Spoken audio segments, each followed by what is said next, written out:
Hello students, अपन बात करते हैं बायोलॉजी की। तो राजस्थान बोर्ड जो आरबीएससी बोर्ड है उसके अनुसार अपने पास 42 चैप्टर्स हैं। बायोलॉजी में टोटल 42 चैप्टर्स हैं। 42 चैप्टर्स की अगर अपन बात करें तो उन्हें 10 यूनिट्स में डिवाइड किया गया है। और 10 यूनिट को भी अगर अपन बात करें तो बायोलॉजी की 2 ब्रांच में भी डिवाइड किया गया है। दोनों ब्रांचों की अगर अपन बात करें ब्रांचेस की, तो एक है वनस्पति विज्ञान जो अपना प्रथम चरण रहता है, और द्वितीय चरण जो है वो है अपना जंतु विज्ञान। वनस्पति विज्ञान के बारे में आप 11th क्लास में पढ़ चुके हैं कि जो वनस्पति का अध्ययन किया जाता है, पेड़ पौधों का अध्ययन किया जाता है, वो अपन वनस्पति विज्ञान बॉटनी में करते हैं। और अगर अपन बात करें जंतु की, तो जंतुओं का जो अध्ययन किया जाता है वो जीव विज्ञान की जंतु विज्ञान में क्या किया जाता है, अध्ययन किया जाता है। तो अगर आपको शाब्दिक अर्थ में पता हो तो जंतु जगत एक बहुत विशालकाय जगत है। पंच जगत सिद्धांत आर.एच. व्हीटेकर के अनुसार तो जंतु जगत की बात करें तो जंतु जगत में अपने पास नॉन कॉर्डेटा और कॉर्डेटा, अकशेरुक और कशेरुक दोनों प्राणी आते हैं। अगर कशेरुक प्राणी की बात करें तो मानव एक उच्चतम कोटि का कशेरुक प्राणी है, कॉर्डेटा है, जिसे स्तनधारी वर्ग में रखा गया है। स्तनधारी वर्ग में रखा गया है इसको।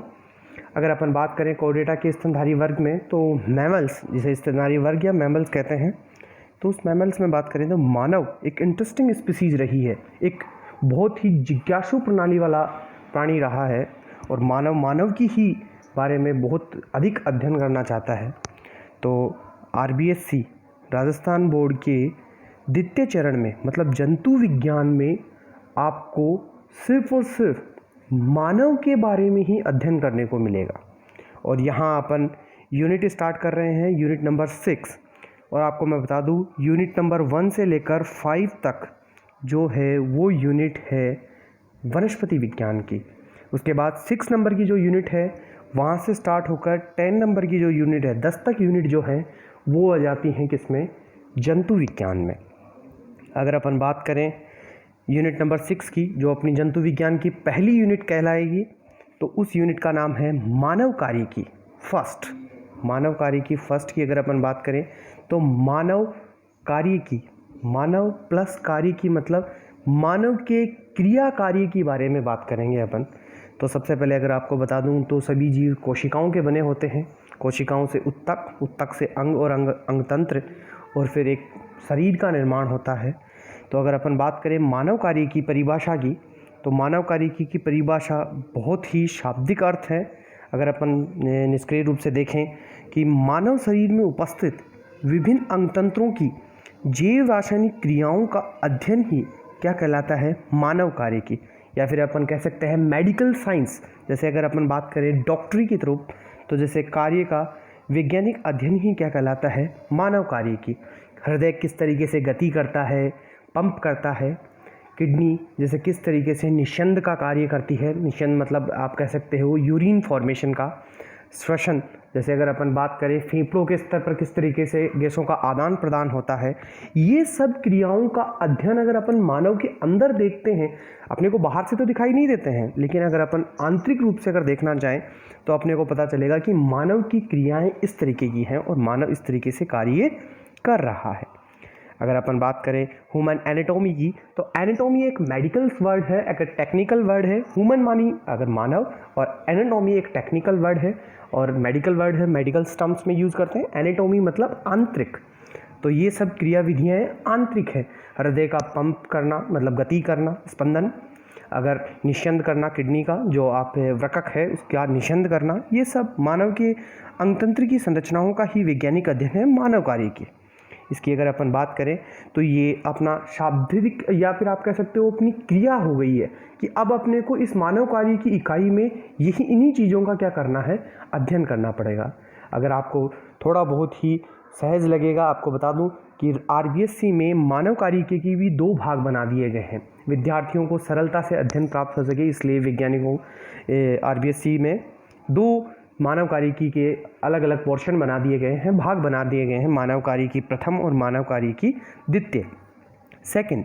तो आज अपन मानव कार्य की फर्स्ट पढ़ रहे हैं, तो सेकंड की भी वही परिभाषा होगी कि सेकंड में भी वही क्रिया विधियाँ देखने को मिलेंगी। जैसे तंत्रिका, अगर न्यूरॉन सिस्टम की अगर अपन बात करें कि जैसे मानव की क्रियाएं, जैसे मस्तिष्क किस तरीके से सुचारू रूप से पूरे शरीर को समन्वय में स्थापित करके रखता है, तो ये सब चीज़ें अपने को ह्यूमन एनाटॉमी या मानव कार्यकी के अंदर ही पढ़ने को मिलेंगी। ह्यूमन एनाटॉमी कोई डिफरेंट वर्ड नहीं है, ह्यूमन फिजियोलॉजी का ही सिमिलर वर्ड है, बस उसे टेक्निकल बना दिया गया है। एनाटॉमी शब्द एक मेडिकल शब्द है, आप इसको थोड़ा सा सुचारू रूप से ध्यान रखिए। अब अपन पढ़ेंगे मानव कार्यकी को किस तरीके से अलग अलग भागों में विभाजित किया गया है। अगर अपन बात करें तो मानव कार्यकी के विभाजन की, तो अपने जो आरबीएससी के कोर्स के अकॉर्डिंग मानव कार्यकी के मैंने बताया आपके दो भाग हैं, मानव कार्यकी फर्स्ट और मानव कार्यकी सेकंड। तो मानव कार्यकी जो फर्स्ट है उसमें और सेकंड में दोनों को मैंने यहाँ एक साथ ही कैटेगराइज कर दिया है। आपको कह सकता हूँ आपका सिलेबस नोट कर दिया है। ये आपके चैप्टर नंबर 21 से स्टार्ट होंगे और चैप्टर नंबर 30 तक चलेगी। मानव कार्यकी 10 चैप्टरों के अंदर चलेगी अपने। अगर चैप्टरों की बात करें, इकाई ये दो ही हैं और चैप्टर इसके 10 हो गए हैं। लेकिन अगर अपन बात करें, जैसे तंत्रिका तंत्र के साथ संवेदी अंग जुड़े हुए रहते हैं, तंत्रिका तंत्र के साथ संवेदी अंग ज्ञानेंद्रियाँ, तो इनको यहाँ मैंने प्लस करके भी लिख दिया है, यहाँ पर प्लस है वो। जैसे अपन बात करें सबसे पहले अध्यावरणीय तंत्र, स्किन त्वचा, पाचन तंत्र, श्वसन तंत्र, रक्त परिसंचरण तंत्र, उत्सर्जन तंत्र, तंत्रिका तंत्र, प्रजनन तंत्र, कंकाल तंत्र और संवेदी अंग। ठीक है, इस तरीके से यहाँ पर, और एक इसमें तंत्रिका तंत्र के साथ ही समन्वय बनाए रखने के लिए संवेदी अंग के साथ साथ ही आप प्लस कर सकते हो रासायनिक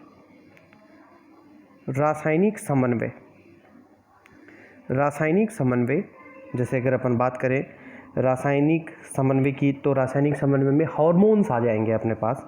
जो हार्मोन्स होते हैं वो भी इसी के अंदर, इस तरीके से अपने पास 10 चैप्टर डिवाइड हो जाएंगे। लेकिन अपन यूनिट वाइज ही पढ़ते हैं आरबीएससी के सिलेबस को।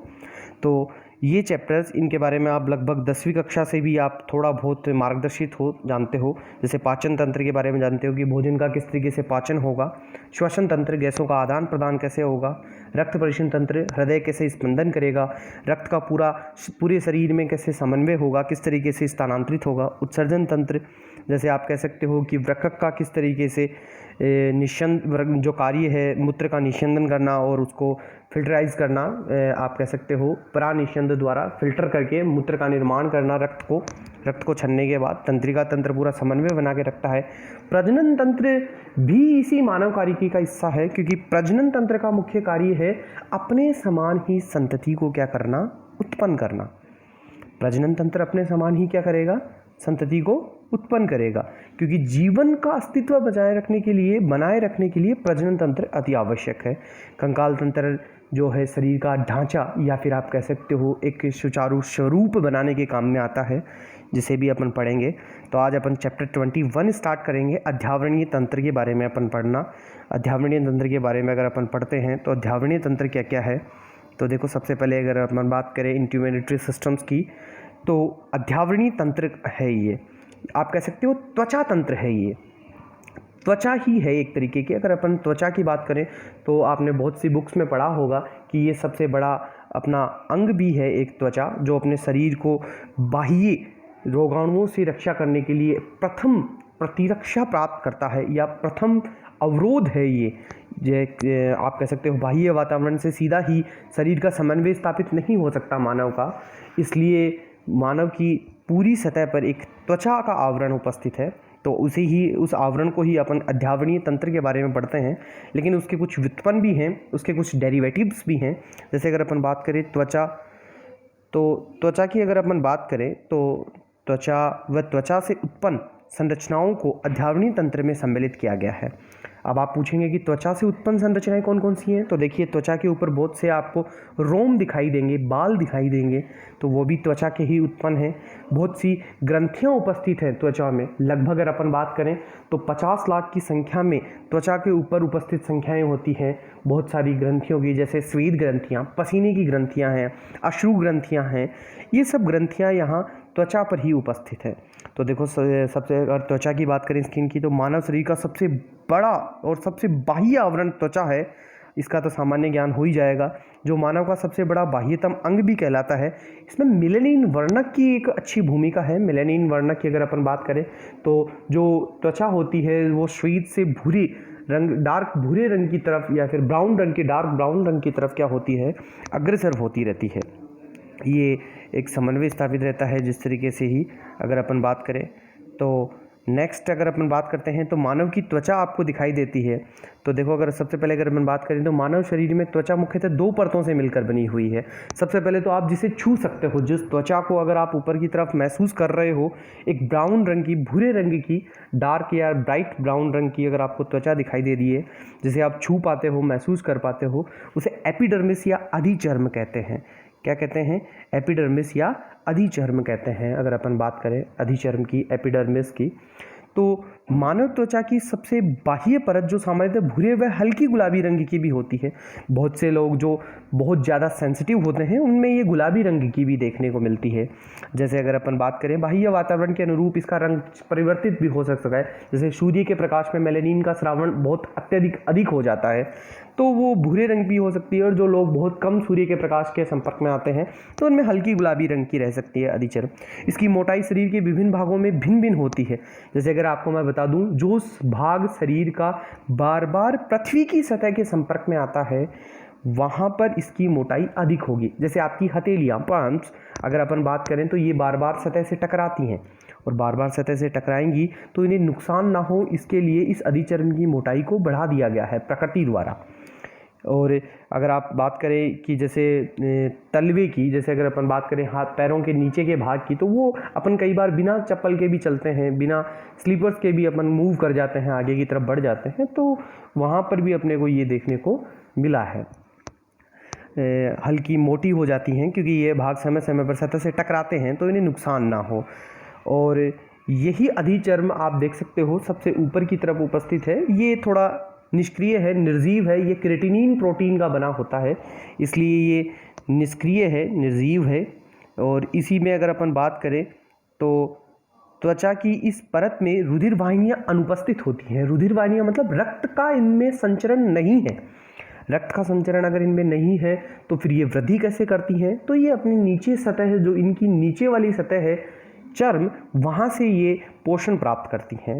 ये अतः अधिचर्म की कोशिकाओं को पोषण इनके तुरंत नीचे उपस्थित चर्म कोशिकाओं से ही मिलता है। ये यहाँ पर आप नोट कर सकते हैं, इनको, इस पॉइंटों को नोट रखें।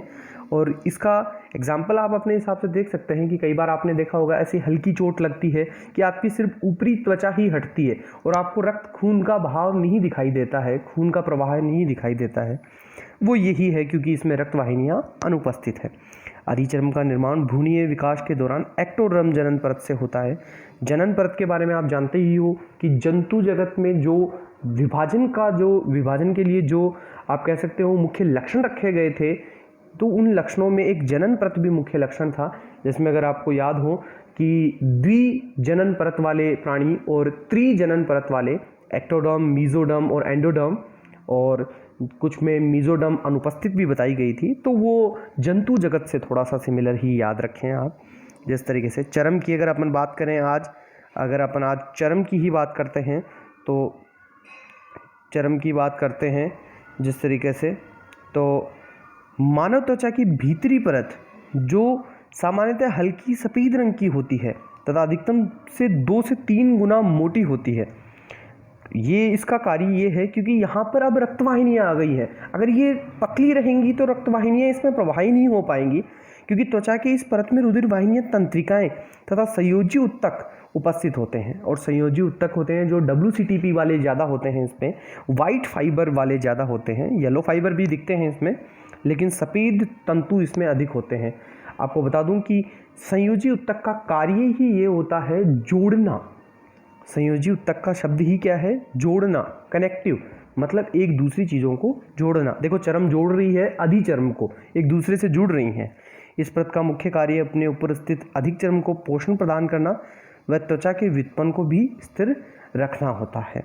अगर अपन बात करें इसके व्युत्पन्न की, आज थोड़े बहुत व्युत्पन्न के बारे में भी बात करेंगे, लेकिन ये अपना पहला वीडियो लेक्चर है तो आप एक बार पहले इस तरीके से इसको नोट कर लें, पूरा कैरेक्टराइज कर लें मानव कार्यकी को। फिर उसके बाद में अपन बात करेंगे जिस तरीके से ये चलता रहेगा, जिस तरीके से माहौल जिस तरीके से है, तो आप इस तरीके से इसको नोट रखें पूरा कम्प्लीटली।